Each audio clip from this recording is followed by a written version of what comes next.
Hello everyone, कैसे हो आप सारे लोग। मैंने आपको बताया था इससे पहले भी एमपीएसआई के लिए एक ऑफिशियल नोटिफिकेशन आ गया है। 10 सालों के बाद ये भर्ती होने वाली है। तो नए नए चेंजेस हुए हैं, सिलेबस में चेंज किया गया है, बहुत जगह नए नए चेंजेस हुए हैं। तो उस पर बहुत सारे सवाल उठ रहे हैं। तो उसमें से एक चेंज ये भी है कि जो आपकी महिलाओं को रिजर्वेशन दिया जाता था, तो वो रिजर्वेशन प्री में नहीं दिया गया है। प्रीलिम्स जो आपका एग्जाम होगा उसमें कोई रिजर्वेशन नहीं है। जो रिजर्वेशन मिलेगा वो आपको मेंस में मिलेगा। तो जरा देखिए सिलेबस क्या, देखो क्या चेंज किया था। उन्होंने बोला था कि 4 स्टेज में पेपर होने वाला आपका। पहला क्या होगा, पहला पेपर जो होगा वो आपका प्री होगा। ठीक है, पहला पेपर कैसा होने वाला है, वो आपका प्री होगा। दूसरा पेपर कैसा होगा, वो आपका मेंस होगा। मतलब पहला होगा लेकिन दूसरा मेंस होगा। तीसरा क्या होगा, तीसरा जो होता है आपका शारीरिक दक्षता, कौन सा होने वाला है, ये होगा आपका शारीरिक दक्षता, फिजिकल। और जो 4th नंबर पे होगा वो होगा आपका इंटरव्यू। तो ये 4 स्टेज में आपका एमपीएसआई का पेपर होने वाला। मैं किसकी बात कर रही हूँ, मैं बात कर रही हूँ एमपीएसआई की। ठीक है, तो 10 सालों से इसकी कोई पेपर नहीं कराएगा, 10 सालों के बाद पेपर होने वाला है। तो नए नए नोटिफिकेशन आ रहे हैं, नया नया चेंज किया है उन्होंने, वही देखते हैं। तो ये मैंने आपको पहले ही बताया था कि जो प्री होने वाला है यह आपके 100 नंबर का होगा। कितने नंबर का प्री होगा, ये आपके 100 नंबर का प्री होगा। क्लियर हुआ, कौन सा होने वाला है, ये 100 नंबर का होगा। उसको बोलते हैं प्रारंभिक परीक्षा। ये कौन सी हो जाएगी, प्रारंभिक परीक्षा। ठीक है, ये कौन सी है, ये है आपकी मुख्य परीक्षा। ठीक है, मुख्य परीक्षा। तो जो प्रारंभिक परीक्षा होगी वो कितने नंबर की हो रही थी, वो आपकी 100 नंबर की हो रही थी। जो प्रारंभिक परीक्षा 100 नंबर की थी वो क्वालिफाइंग नेचर में थी। मतलब उसका मेरिट लिस्ट में नाम, मतलब उसको जो उसके नंबर होंगे वो आपके मेरिट लिस्ट में नहीं जोड़े जाएंगे। ठीक है, तो ये कैसी होने वाली थी, ये होने वाली थी आपकी क्वालिफाइंग। कैसी होगी ये होने वाली थी आपकी क्वालिफाइंग नेचर की। मतलब इससे सिर्फ आपको पास करना होगा। जैसे आप देखते हो ना, जब हम किसी भी स्टेट का पीसीएस का एग्जाम देते हैं तो जो उसका प्री होता है, प्रारंभिक परीक्षा जो होती है वो सिर्फ क्वालिफाइंग नेचर की होती है, उसको पास करना होता है। फिर आपका मेंस होता है, मेंस आपकी कट ऑफ बनाता है। वही सेम चीज इन्होंने यहाँ किया है। जो प्री है वो आपका मेंस में, मतलब जो प्री है उसका जो नंबर होंगे वो आपके मेरिट लिस्ट में नहीं जोड़े जाएंगे। तो मेंस जो होगा पहले 200 नंबर का था, इस बार जो मेंस होने वाला है वो आपके 600 नंबर का होगा। कितने नंबर का होगा मेंस, ये आपके 600 नंबर का मेंस होने वाला है।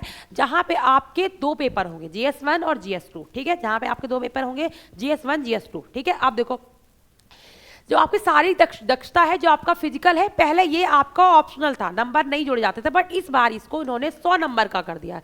कितने नंबर का किया है इन्होंने, इसको इन्होंने इस बार का 100 नंबर का कर दिया। और इंटरव्यू जो है वो आपके 50 नंबर का है। टोटल जो पेपर होने वाला है वो आपके 750 नंबर का होगा। पेपर कितने नंबर का होगा, 750 नंबर का पेपर होगा।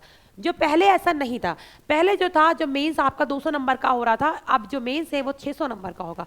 पहले ये सिर्फ ऑप्शनल में था, इस बार इन्होंने कंपलसरी कर दिया। मतलब इसका नंबर जो होंगे कट ऑफ मेरिट लिस्ट में जोड़े जाएंगे। टोटल कितना होगा, टोटल जो हो गया वो 750 नंबर का टोटल आपका ये पेपर होगा। तो इन्होंने बोला है जो महिलाओं को आरक्षण दिया जा रहा था वो हम प्री में नहीं देंगे, जो आपका क्वालिफाइंग नेचर है। देखो ये आपकी न्यूज, यहाँ पे क्या बोला गया है, एसआई भर्ती में महिला आरक्षण को का कैसा फॉर्मूला। देखो उन्होंने क्या बोला है, 10 साल बाद हो रही पुलिस भर्ती। देखो इसको थोड़ा जूम करके देखते हैं। देखो यहाँ पे इन्होंने क्या बोला है, 10 साल बाद हो रही पुलिस भर्ती में 35% जो महिला आरक्षण दिया जाता था वो आरंभिक परीक्षा की जगह लिखित परीक्षा में लागू होगा। मतलब क्या, जो प्री होगा वहां पे महिलाओं को कोई भी आरक्षण नहीं दिया जाएगा। ये इन्होंने ऐसा बोला है, लिखित परीक्षा जो होगी 600 नंबर की, वहां पे महिलाओं को आरक्षण दिया जाएगा। ये बात यहाँ बोली गई।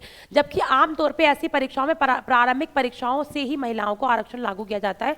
जैसे आपको पता है, चाहे वो यूपीएससी एग्जाम करा रहा हो या कोई स्टेट पीएससी एग्जाम करा रहा हो, वहां पे प्रीलिम्स में भी महिलाओं को आरक्षण मिलता है। सब जगह शुरुआत से मिलता है, बट यहाँ पे ऐसा नहीं है। चयन प्रक्रिया के लिए इंटरव्यू अंक भी 5 गुना बढ़ाए गए हैं। पहले 10 नंबर का था, इस बार आपकी 50 नंबर का इंटरव्यू किया गया। ये भी बात यहाँ पे की गई।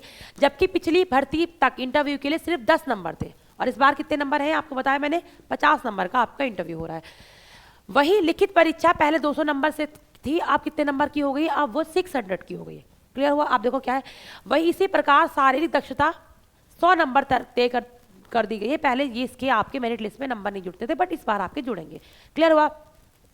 भर्ती की तैयारी कर रहे उम्मीदवारों का कहना है कि इंटरव्यू के अंक बढ़ने की प्रक्रिया से धांधली की संभावना बढ़ेगी।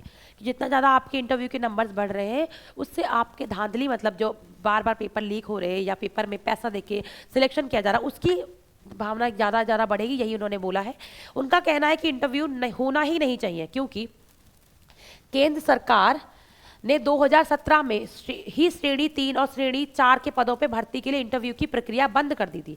आपको पता होगा 2017 में क्या हुआ था, केंद्र सरकार ने बोला था जो ग्रुप सी और ग्रुप डी की वैकेंसीज होंगी वहां पे इंटरव्यू नहीं होगा। फिर यहाँ पे इंटरव्यू क्यों कराया जा रहा है ये बोला गया है, करना है तो पहले की तरह 10 अंक ही होने चाहिए। अगर इंटरव्यू रखना ही है तो पहले की तरह 10 नंबर का इंटरव्यू होना चाहिए। तो ये चला कह रहे हैं लोग 17 में जब केंद्र सरकार ने बोल दिया था कि आपकी ग्रुप सी और ग्रुप डी में इंटरव्यू नहीं होगा तो आप इंटरव्यू क्यों ले रहे हो, और अगर आप इंटरव्यू ले रहे हो तो 50 नंबर का इंटरव्यू क्यों है, वो 10 नंबर का ही होना चाहिए जैसा पहले था। क्योंकि देखो ग्रुप बी की बात करें तो वहाँ पे स्टेट पीएससी ग्रुप ए कि यहाँ पे जो आपके वैकेंसीज है यहाँ पे इंटरव्यू हो रहा है, बट ग्रुप सी और ग्रुप डी में कोई भी इंटरव्यू नहीं होगा। 17 का ये आया है, केंद्र सरकार ने बोला था। आप देखो यहाँ पे महिलाओं के साथ साथ जो आपके एक्स सर्विसमैन है, मतलब पूर्वभूत जो आपके सर्विसमैन है, सैनिक लोग हैं, उनको भी इसका प्रारंभिक परीक्षा में आरक्षण नहीं मिलेगा, उनको भी ये लाभ नहीं दिया जाएगा, ऐसा इन्होंने बोला है। का लाभ नहीं मिल पा सकेगा। मुख्य परीक्षा के लिए भी महिलाओं को जो सब मिलेगा आरक्षण वो मेंस में मिलेगा, और प्री में किसी भी तरीके का आरक्षण नहीं मिलेगा। अभी तक ये बातें बोली जा रही, ये चेंज भी हो सकती है, देखो ऑफिशियल चेंज पे, पर अभी उन्होंने यही बोला है कि जो प्रारंभिक परीक्षा होने वाली उसमें महिलाओं को आरक्षण जो मिलता है 35% का वो नहीं मिलेगा। ठीक है, तो मैंने अभी बताया आपको मेंस जो होने वाला है वो 600 नंबर का। मैं दोबारा एक बार बता देती हूँ, जो आपकी प्रारंभिक परीक्षा होगी, जो आपकी प्रारंभिक परीक्षा होगी वो 100 नंबर की होगी। इसके लिए आपको 2 घंटे मिलेंगे, 100 नंबर की होगी, और यहाँ पे आपको 2 घंटे का टाइम मिलेगा, 2 आवर्स का टाइम मिलेगा, और जो कि ये आपकी सिर्फ क्वालिफाइंग नेचर होगी। कैसी होगी, ये आपकी क्वालिफाइंग नेचर की होगी। जो आपका मेंस होगा, मुख्य परीक्षा होगी, वो 600 नंबर की होगी। कैसे होने वाली, वो आपकी 600 नंबर की परीक्षा होने वाली है।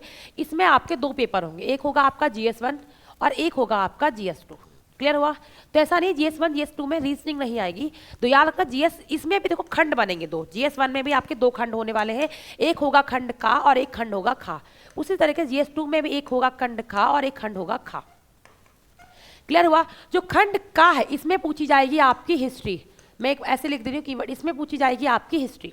ठीक है, और जो खंड खा होगा इसमें पूछी जाएगी आपकी पॉलिटी। ठीक है, पॉलिटिकल साइंस। यहाँ पे इतिहास पूछा जाएगा आपको पूरा, यहाँ पे आपको राजनीति पूछी जाएगी, मतलब राजनीतिक शास्त्र पूछा जाएगा। ठीक है, तो 2 खंड में ये हो गया। खंड 3 जो यहाँ पे होगा सेकंड पेपर GS पेपर 2 में खंड खा होने वाला है, यहाँ पे आपसे बहुत कुछ पूछा जाएगा। यहाँ पे आपकी क्या होगी, यहाँ पे आपकी इकोनॉमिक्स पूछी जाएगी, इकोनॉमिक्स पूछी जाएगी, साइंस एंड टेक पूछा जाएगा, इन्वायरमेंट पूछा जाएगा, ज्योग्राफी पूछी जाएगी। ये जो MPPSC के बच्चे हैं ज्योग्राफी पूछी जाएगी, उनके लिए बड़ा फायदा होने वाला है क्योंकि 50 to 60% सिलेबस जो है वो सेम होने वाला है। और यहीं पे आपकी करंट अफेयर भी पूछी जाएगी, सब कुछ यहाँ पे आ जाएगा ई वाले सेक्शन में। यहाँ जो होगा खा वाला सेक्शन, या जो यहाँ पे जो होगा वो आपकी रीजनिंग और मैथ्स पूछी जाएगी, रीजनिंग और मैथ्स पूछी जाएगी। क्लियर हुआ। तो 150 नंबर के होंगे, ये 300 नंबर का पेपर हो गया आपका, और ये भी 300 नंबर का पेपर हो गया। ठीक है, 300 नंबर 300 नंबर। जो खंड खा होगा ये आपके 150 नंबर का होगा, खंड खा जो होगा ये भी आपके 150 नंबर का होगा। सेम चीज यहाँ पे ये भी 150 नंबर का होगा, ये भी आपके 150 नंबर का होगा। ऐसा उन्होंने इस बार बोला है। ऐसा क्या हुआ, इस तरीके से यहाँ पे आपकी बातें क्लियर हुई है, समझ आया, इस तरीके से यहाँ पे चीजें की गई है। तो समझ आया, मेंस का थोड़ा सा टफ है, देख लेना, इस तरीके से पेपर होगा।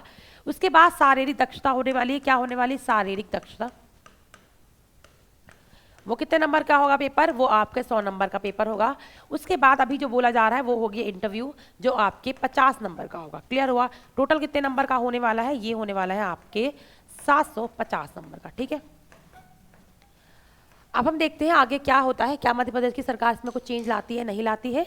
तो आप लोग अपनी पढ़ाई को बहुत अच्छे से करो। आपको जुड़ना है तो आप जुड़ सकते हो रिजल्ट गुरु के साथ। आपको प्ले स्टोर पे जाना है, रिजल्ट गुरु की एप्लीकेशन को इंस्टॉल करना है, वहाँ पे जाना है, आपको आपकी क्लासेस के हिसाब से सारे डेमो क्लास मिल जाएंगे। डेमो एकदम से फ्री है, तो आज ही जाके रिजल्ट गुरु की एप्लीकेशन को इंस्टॉल करो, अपनी तैयारी को और अच्छे से करो और अपना ध्यान रखो। Bye bye, take care.